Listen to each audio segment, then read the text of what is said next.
One thing I love to do is record and it's not recording, or it's not recording my voice, or it's the camera's look the other way. I'd be like, what am I doing? But hi, it's Shyah with This Journey Home, or rather, welcome home. So yeah, I'm recording this video for the Welcome Home YouTube channel, which I have not been on in some time. So quick update on what I have been up to. I think the last time I posted on the YouTube channel was about riding the winds of change, the number 9-year cycle, and I created this nice little offering, a workbook, to help guide us through a number 9 year. So first of all, how has the year been going for you? We're in May, which is, here we are. Next month, June, will really be the halfway mark in this year. I have certainly been riding the winds of change. It was interesting as I just revisited the workbook the other day. I had a coaching call with one of my lovely clients, and we dived into the workbook, went through like personal year numbers and North Node, and it was so exciting. It was exciting for me to even just like dig back in and see like what's been shifting, what's been happening, because most times it's like go, go, go. And so it's nice to like sit back and just take account for the past 5 months, and see what shifted. I think the last time I was on here when I was talking, it was probably the end of the year. And so I've been in Brooklyn / New Jersey with family. My sister and I opened a flower shop in Brooklyn, the Flower Pot BK. And it's been the most beautiful journey. Just being with the flowers. Well, first of all, like being in business with my sister and getting to like spend so much time, quality time together, has been really nice. And then also just like being in the essence of all the flowers, understanding, reminding myself of like my favorite flowers and the spiritual properties of flowers, and designing bouquets, and just feeling comfortable in like the creativity of it all has been really, really lovely. And also just a reminder to be delicate with myself, because at the end of the day, in the beginning of the day, I'm just a flower. I'm just a flower. So that has been really nice, and it has me so in the essence of my North Node. So if you're tuning in and you're like, what is a North Node? One, you should watch my video from when I did the Riding the Winds of Change review. But your North and South Node are these destiny points that can be found in your natal chart. And it's sort of where these nodes of the moon were placed when you came into the world. And the North and South Node is going to give you information about your past life and then also your destiny. So your South Node is going to point to the lessons that you came here, or the gift that you came here already having innately. And then your North Node is going to point to what there is for you to learn and what characteristics you want to lean into so that you can align with your destiny. So they're probably like my favorite points and parts of astrology, because when we think about like the life, death, rebirth cycle, and the journey of the soul, it's really about what we came here to learn, to let go of. And so I think the nodes are a great place to start. So yeah, but today I wanted to talk about integration. Yeah, integration has been on my mind. Also, I'm coming to you live from Medellin. I don't know where this camera is placed, honestly, but I think you can see the beautiful mountains in the background. This was a quick trip I decided to take, because I just needed it. I needed a moment to just be internal, and I thought I wanted the ocean. I thought I needed the ocean, but it turns out that I needed the mountains. I needed to really tap in mentally and refresh and kind of just like get a grasp of my thoughts, what it is that I've been thinking and thus creating. As we all know, the principle of mentalism, or maybe we don't all know, but the principle of mentalism, one of the universal laws, a hermetic principle that says the all is mind. Everything begins and ends in the mind. every outpicturing that you have in your reality, for better or for worse, is first created in your mind. And if something's going on and you're like, ain't no way in hell I created that, you did. Maybe not consciously, maybe it was a subconscious thought, fear, maybe it's something you brought along with you from past life, from experiences that you had before you were fully conscious of your thoughts when you were a child or a baby. But for the most part, everything that we experience begins with our mind. And so while life has been gentle and has been really kind to me, I also just know that my mind needed time to just be, to reflect. I've been pulling cards lately just for myself. And the other day, I literally decided to come to Medellin on, I think this was Sunday. I was supposed to get my hair done, which Lord knows needs to be done. But I ended up not wanting my head touched. Listen, I'm a child of Obatala through and through. I didn't want my head touched, and I I pulled the card. And what card did I pull? I pulled the Six of Daggers, which for me is take a trip. I did Iyafumayo's Tarot 101. I don't know if that's the name of the course, but it's basically like Tarot 101 course a couple years ago, and it was so good. And I still have so many like thoughts and findings from that course that's still coming up. It's like the gift that keeps on giving. But yeah, I pulled that card and I was like, oh, I need to go somewhere like on a short passage, clear my mind. And then boom, the opportunity was just right there because we're always creating with our mind and manifesting accordingly. So here I am, woke up in Medellin. And then this morning I pulled a card. I pulled a card, and what did I pull? The Four of Daggers. So I use the Afro tarot deck a lot of times, and so it's daggers, but for same. And it's the red card. And when I pulled the card, I did my prayers and I meditated. I read A Course in Miracles. I did my whole like morning routine. And then the card that I pulled was like rest. And it's like, yeah, just rest. It was that and the Empress. So turning inward, which brings me to my original point that I wanted to talk about was integration. And so when I think about like the whole basis of Welcome Home, and when I think about the cycles of life and birth and rebirth and death, I think of initiation, integration, and embodiment. And I have been playing around with this and meditating on this since 2022 when I did Bufo in Tulum, which I talked about, I know, in This Journey Home.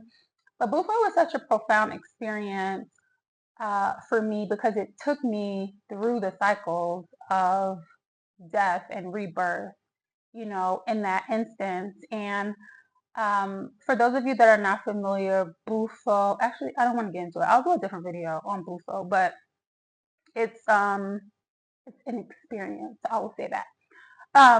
So initiation, we have so many initiations. We have our very first initiation, which is birth. And then throughout life, depending on how deep we go on our journey, depending on what we came here to learn, to discover, to experience, we go through several initiations. And our final initiation in this form is death, right? So as these initiations are happening, sometimes it's a spiritual initiation.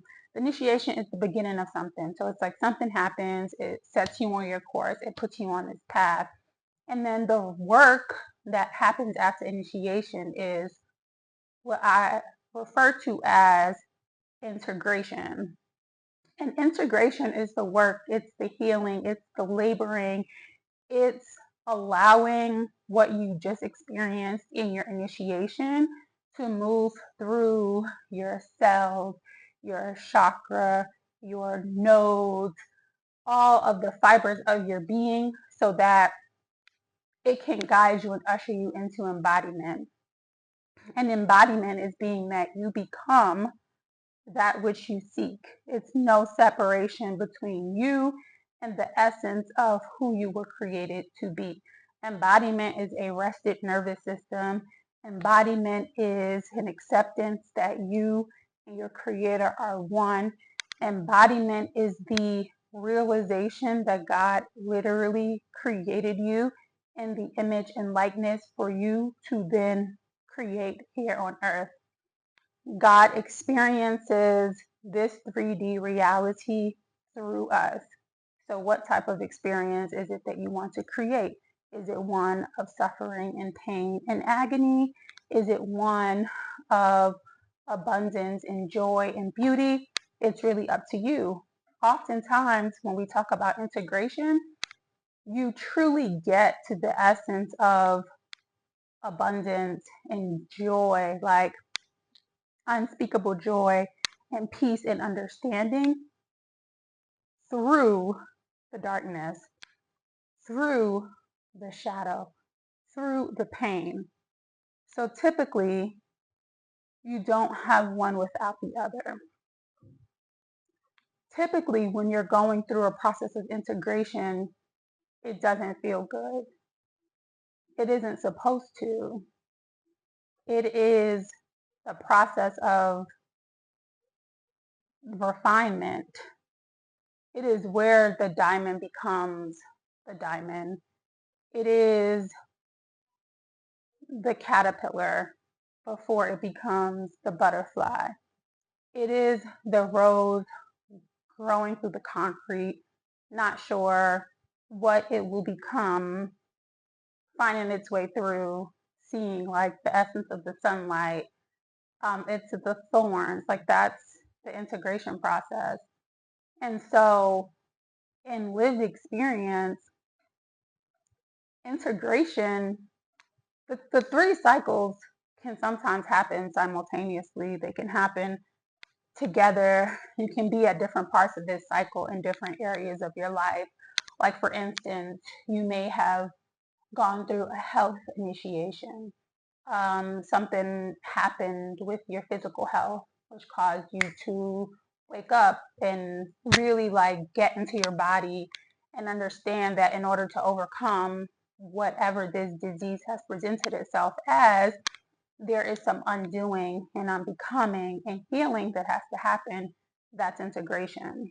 On the other side of integration, you are healed, you are fully in your body, you're able to be a testimony, a teacher to another, but most importantly, you're able to create a life or reality such that whatever that disease was, it can no longer fester or live, because who you are and who you have become is the embodiment of God.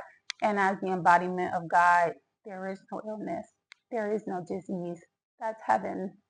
That is the road paved with gold.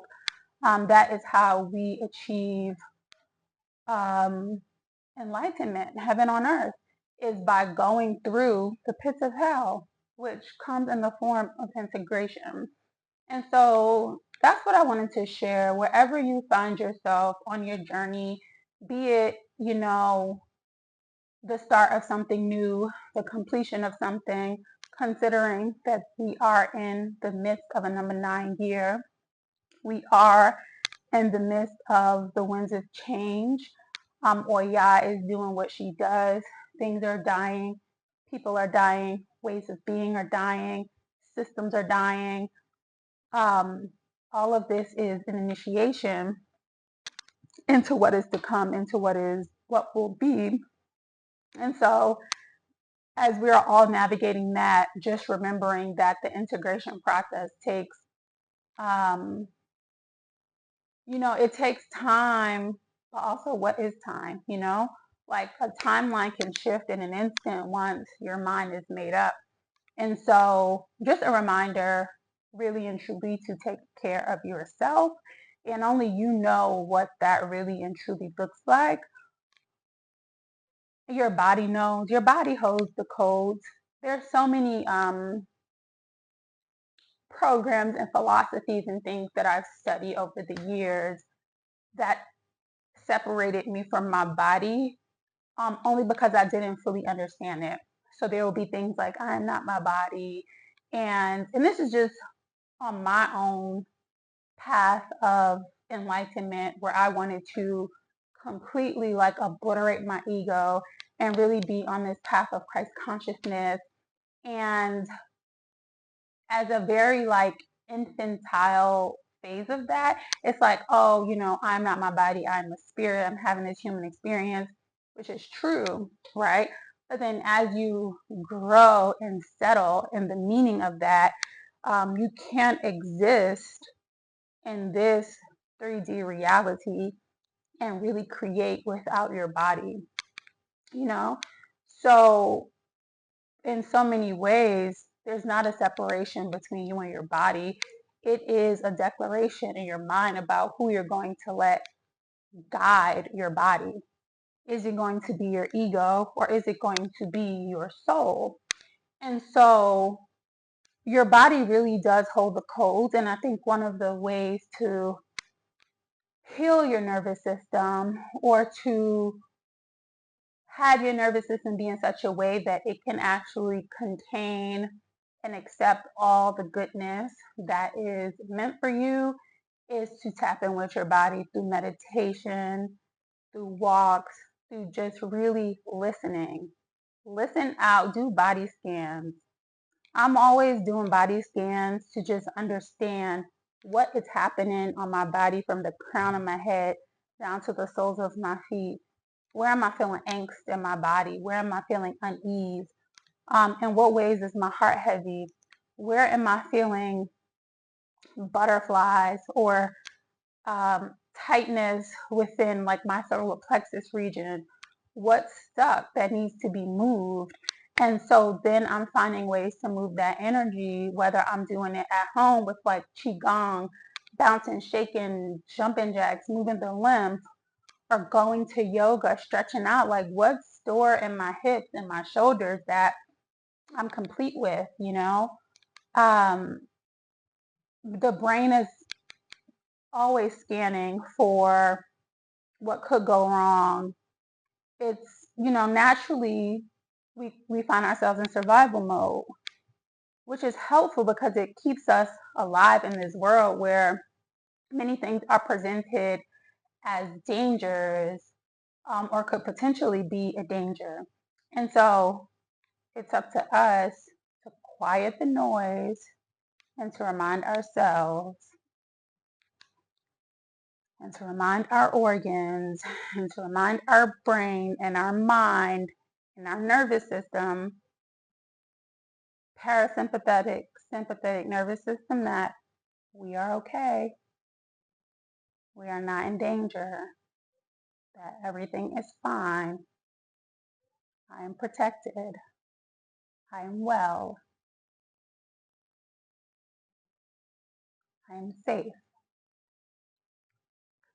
That is the work of integration. And sometimes it might look like I need to change the scenery and come to Medellin. Sometimes it might look like I need rest and allowing yourself to take that rest. Sometimes it might look like, for me, a few weeks ago, I sat in meditation at my yoga studio. They did like an evening gentle movement and meditation class, and it was so good. And I found myself weepy, like teary-eyed, and I got so many downloads. And I got this ancestral download about Brooklyn and about my ancestors that were in Brooklyn and how we were in Brooklyn first, and then some went to North Carolina and came back. It was a very deep download. But what I was told was that you need an ancestral clearing in your bones, in your fascia. You are holding on to a lot that we want to help you release. It's one of the reasons why. So my ancestors told me it's one of the reasons why we have you back home in Brooklyn now. So I went and got me acupuncture, Reiki. It was such a release. I cried. I felt everything that there was to feel that I had not been able to feel because I just been going, going, going. And I felt happy. I felt fine. But what my body was calling out to me is like your shoulders, your heart, there's grief. Like, although you are surrounded by love and although like everything is good, there's a lot that burnt to the ground, that was shattered. There's betrayal. There's all this other stuff that's weighing on your heart that you have to let go and you have to lighten so that you can step into this next journey of evolution that we're guiding you to. So I found me beautiful practitioners and got a session that was so good. And what I realized is like, yeah, sometimes what happens is dissociation. I wrote about it on This Journey Home. It's something that I know I use as a coping mechanism without even thinking about just dissociating from the body just as a means to, keep going, just as a means to like keep the dopamine up, like, oh, I feel good, like life is good. Oh, and it's like you're saying these things and maybe you believe these things, but when you check in with your body's going to be like, yes, but no. And so for me, I was able to like really get into my heart space, clear a lot. I've been doing so much journaling, crying, releasing, just so that I can actually experience the joy and the beauty of the right now moment without all of the background stuff. What happens is, what I don't want to happen is that I go through this time where I'm at home and the time passes me by. And then I look back and I'm like, I was just there going through the motion, but I wasn't really connecting with the land, with my people, with the lessons, with the blessings. And so I didn't want to miss that, because there's been other times in life where I was in the beauty of it all, and then I look back and I'm like, dang, I didn't even really appreciate or take on the fullness of the moment because I was just trying to survive it. So I just share all that because it was on my heart to share. I might pull a card. Why not? I might just pull a collective card for whoever listens in. Stay tuned.